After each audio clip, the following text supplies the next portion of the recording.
Hi guys, thank you for watching my YouTube channel again, Happy Visas. I've just recently done a video, why the Russian economy will succeed. It got a lot of traction. I've been asked a lot of questions, so what I'm going to go do now is I'm going to go through them questions, the ones that I like and the ones that I think are fair and reasonable, and I'm just going to explain why I agree or why I disagree. So anyway, so why the Russian economy will succeed, questions and answers. Michael says, Russia is the country of the future. I agree with that. Mr. Putin is a true statesman. The country has grown, flourished over the last 20 years. Life expectancy has grown. Now, somewhat I agree with that. I do believe Russia is the country of the future. I think it's going to prosper and do very, very well. And I think the West realise that and they see them as Russia as a major competitor. So as I said in the video, Russia produces everything. Agriculture, it's got all the commodities, all the oil, all the gas, everybody goes to university. So yes, I agree with what Michael says, that Russia is the future. I am looking at the questions here on my computer and going through them. So yeah, so anyway. And Christopher says again, that's why they're trying to demonize Putin. And that is true. When we had Gorbachev, he's a hero in the West. Why is he a hero? Is because he gave us everything that we wanted. Somewhat with Yeltsin, not as bad, but obviously Yeltsin inherited a terrible situation from Gorbachev, where where he had to cave into the West and bow down a little bit and give all the commodities on the cheap. A lot of things Russia gave away very, very cheaply. So yes, Putin took all that back, and that's why he's demonized in the West, and that's why we don't like Putin. I personally love him. I think he's a great guy, and I know I'm going to get a lot of comments now, a lot of criticism, but I'm just giving you my opinion, guys. Now, somebody says he's a killer, no democracy or freedom. You know, just if you look at Venezuela, you look at all these countries, you've got a choice. You've got to have somebody with an iron fist in control, or you have somebody who's weak and bows down to the West, does what the Western powers do, then he's going to stay in power. Then he's going to do whatever the West wants, and he's going to be there for a very, very long time.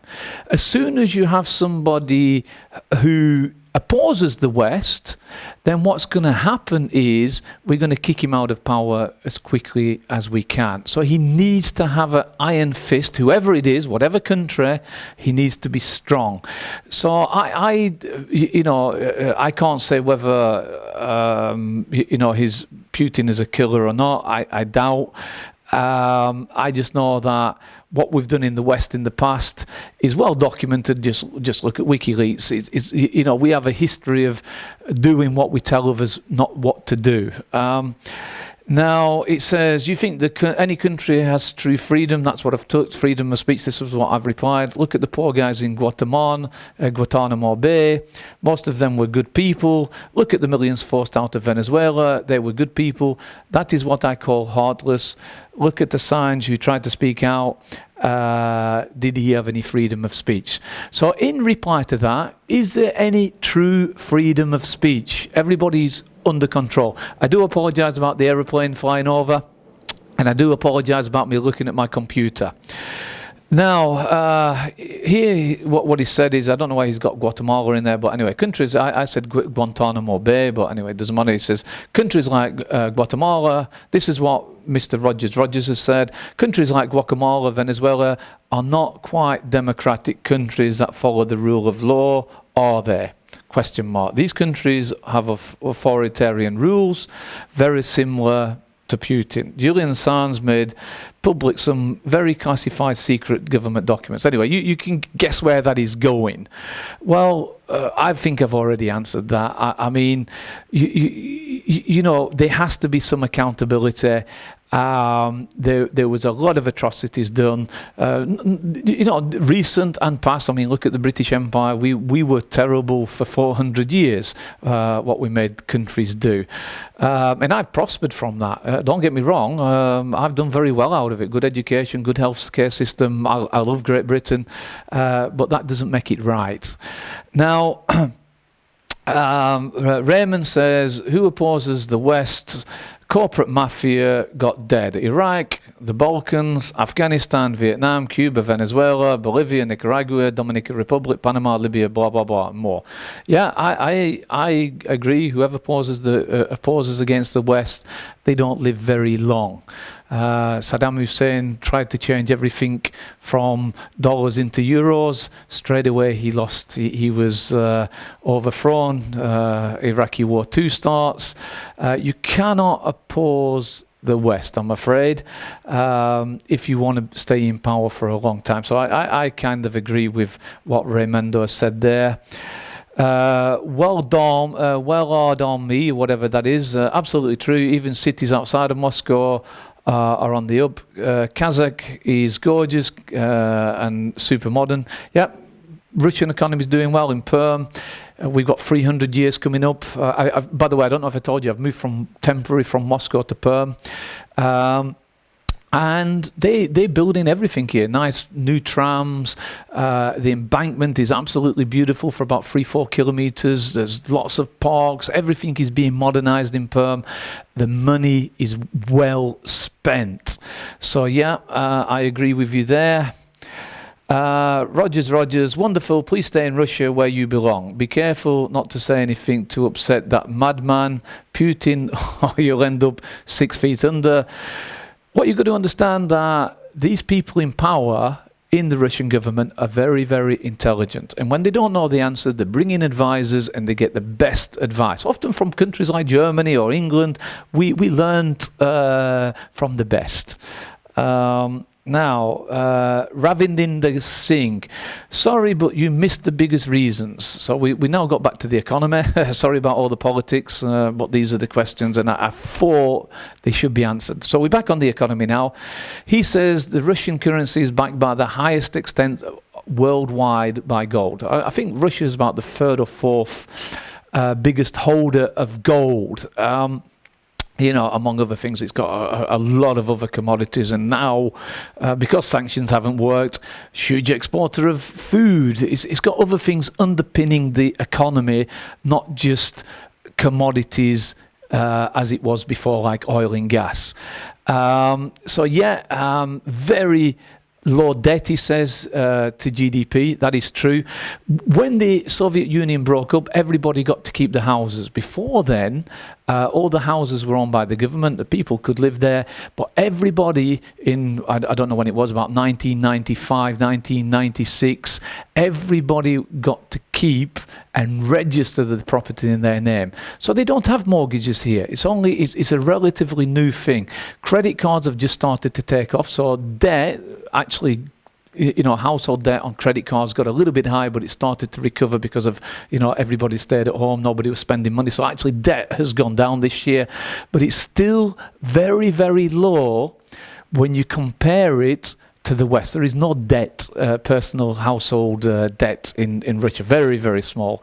Will that change in the next 5 years? Probably yes. All the banks are calling my wife saying, look, here's 500,000 rubles, here's a credit card. So they're actively trying to get my wife in debt. And because we're in financial difficulties, we're thanking them for this credit cards and things like they're giving us, because it's like 100 days free credit. So that gives me 100 days to pay it off, which is quite good. Mazurush, I don't know who he is, Mazurush says, thanks for all the sanctions. Now Russia is way more self-sufficient. In the West, getting very concerned with Russia. Yeah, we're very, very sufficient now. I've discussed that. I'm not going to mention it again.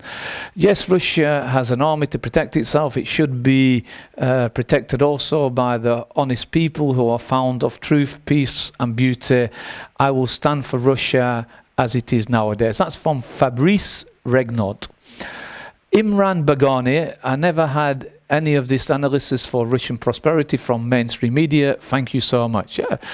Now, I will answer that. Now, if I was to go into a fast food establishment and ask for a job, I would probably get about $400 a month for a 44, 45-hour week. So in a lot of instances, salaries are still quite low in many, many parts of Russia. I admit that.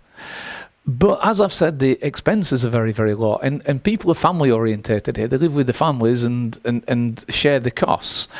So, you know, a taxi driver is making about 2,500 rubles per day after he pays the rent for his car, his petrol and things like that, pays all his taxes. He's probably left with about $35 per day for an 8 to 9 hour, maybe 10-hour shift. So not that great, but still quite good compared to other countries. It is a good. It goes, you know, $35 in Russia goes a long way. In England or other countries, it might pay for the metro for the day. Yeah, excellent content, says Vladislav.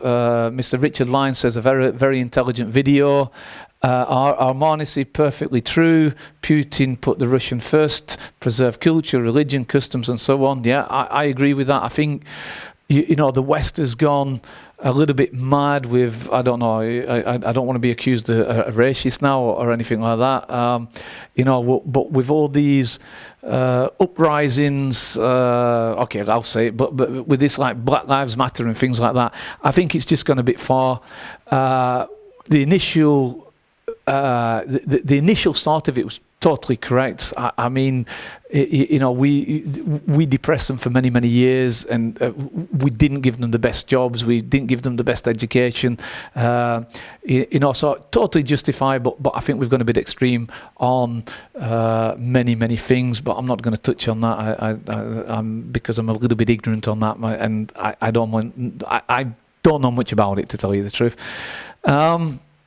Salary €700 a month is 3,000 euros, the equivalent to spend in Russia. So if you have 700 euros here, it's worth as the equivalent of 3,000 euros. I would say about 2,000 euros, but okay, I'm not going to argue. Somebody has made me a video about Georgia. Thank you, very informative information, says Blake. Russia produces 93% of all things. So this is Helu, whoever Helu is, thank you for this comment. Russia produces 93% of all things that it needs. In this respect, Russia is number one. For example, the big economies, other economies I'll not mention, will produce 88% of what they need. Russia has all kinds of minerals and energy resources. Pay is low, but cost of living is also much lower, which we've discussed. They have many things going for them except the very cold weather, and I 100% agree with that. I love the cold, don't get me wrong, but 4 months of it is just too much. So I used to break it up by going 1 month to Thailand every year. Now I've stopped that because of obviously COVID and the travel restrictions, and the last 2 years have been really, really hard not having that, you know, that winter break in Thailand. And as I said before, this year I couldn't afford it anyway, so it's all right. No, Russia will not turn into a Venezuela for 2 reasons. Produce Sputnik vaccine. This speaks well of its pharmaceutical industries. Rosatom, the world's leading nuclear power plant construction. Yeah, it's a very good company. Russian technology in nuclear is second to none. I do agree with that. In regards to Elfin says, in regards to transportation, it's great in both capitals, but it's a regional cities, it can be horrible. I guess that's gone on to something else, actually. I think that must be talking about my cost of living comparison between London and Moscow. Yeah, I mean, I'll answer that anyway. Yeah, the metro system is quite good in England, but I can wait 3-4 minutes for a train. In Moscow, I wait 1 minute and it is 10 times cheaper. Sorry to get sidetracked with that. I've just read out there. Russia has the most, when you think about it, everyone not as much. Yeah, that was from Richard Murphy. Queen Elizabeth says prices are rising. Some products like bread have risen 2 times during the past 4 years. Salaries, however, have only gone up 50%. It cannot continue for long. Queen Elizabeth, whoever you are, totally agree. Salaries haven't risen as much as, say, food prices. Electricity utility bills have gone up maybe 50% in the last 4 years, but it's still cheap. I mean, all my bills, everything, property taxes, everything like that, is still only £50 a month, which is 5,000 rubles. What about now new sanctions? Anyway, very educational. Well, I don't think sanctions were that strictly enforced. I mean, in the beginning, they used to buy all the food from Belarus. So anything imported from Europe, they would just buy from Belarus in the beginning. I don't think sanctions were intended to be that draconian, and they're more symbolic, because they see Russia as a major competitor, getting into bed with China, with India, with South Africa, the BRICS nations. Finally, ruble reserve currency of the future. Well, that's what Luke says. I'm shocked. I call it wrong every time. So I'm giving you comments here and I get it wrong. I've been calling the ruble to get stronger and stronger for the last 7-8 years. It's never happened. All it does is get weaker and weaker. So what do I know? It's now at 107 to 1. It shouldn't be there. If you look at the Big Mac index, you've got the cheapest Big Mac in the world. In Russia, the ruble is just too undervalued. But I've been calling it to get stronger for the last 6-7 years, and I've been wrong every time. So I'm not going to go down that road. Read notice by Bill Browder. Okay, he made a lot of money there. Make more videos on Russia, on nature. I will do that.